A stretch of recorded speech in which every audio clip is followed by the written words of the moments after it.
Recorded Books and RB Digital present The Ghosts of Sherwood by Carrie Vaughn, narrated by Angele Masters.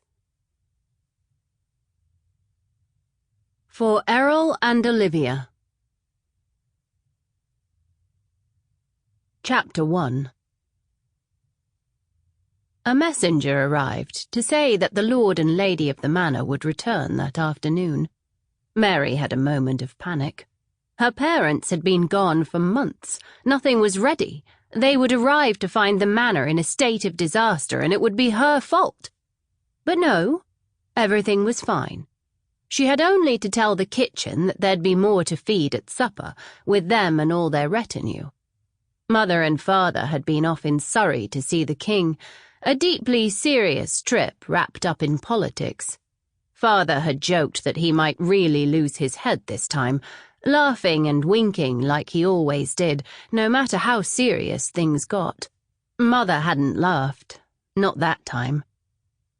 "Messengers arrived," Mary said to the cook, who looked up from dough she was kneading. "The Lord and Lady will be home for supper." Joan's face lit. "Oh, wonderful news!" Then her expression fell.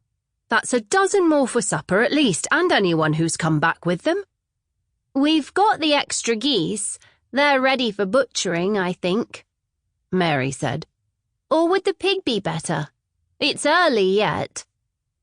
They would need the pig smoked and made into sausages for winter, but perhaps it could be spared for this. "There's good reasons for either of them," Joan said cautiously, which also meant, you are the lady of the manor until your mother returns. It's your decision. Mary winced. She thought she was getting better at this, but there was always something new to consider.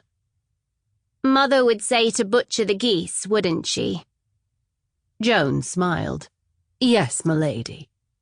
"Then we'll do that." "Very good." Mary went on to the rest of the chores. Chambers needed airing, fresh rushes put down, more wood for the hearth brought in. The hall would be crowded tonight.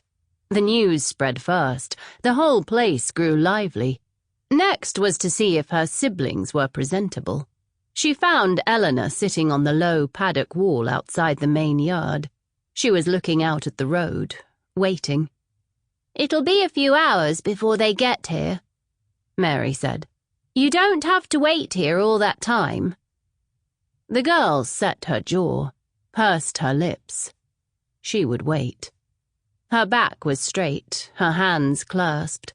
The hem of her kirtle was muddy, but that was all right. The rest of her was clean enough.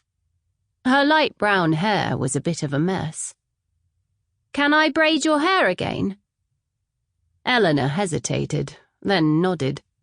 Mary set to work untying her hair, quickly combing it out with her fingers and braiding it up again, all neat and tidy.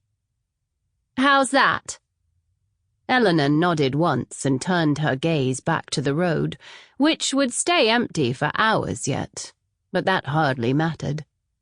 Mary had no idea where John was and decided he was old enough to take care of himself, and she suddenly wanted to be somewhere else. "If you see John, don't tell him I've gone out," Mary told her sister, who rolled her eyes and let out an offended sigh. Of course she wouldn't tell John anything. Mary had only to avoid him.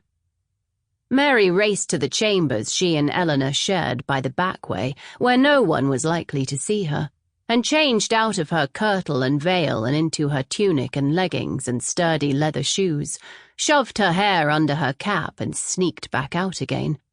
Fortunately, everyone was so busy they didn't notice.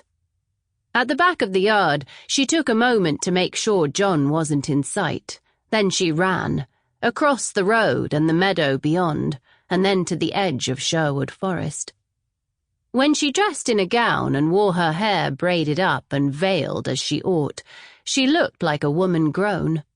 She had already had one offer of marriage, which her parents instantly refused. She was too young, they said, and the offer too grasping. Mary wasn't supposed to know about. Sample complete. Ready to continue?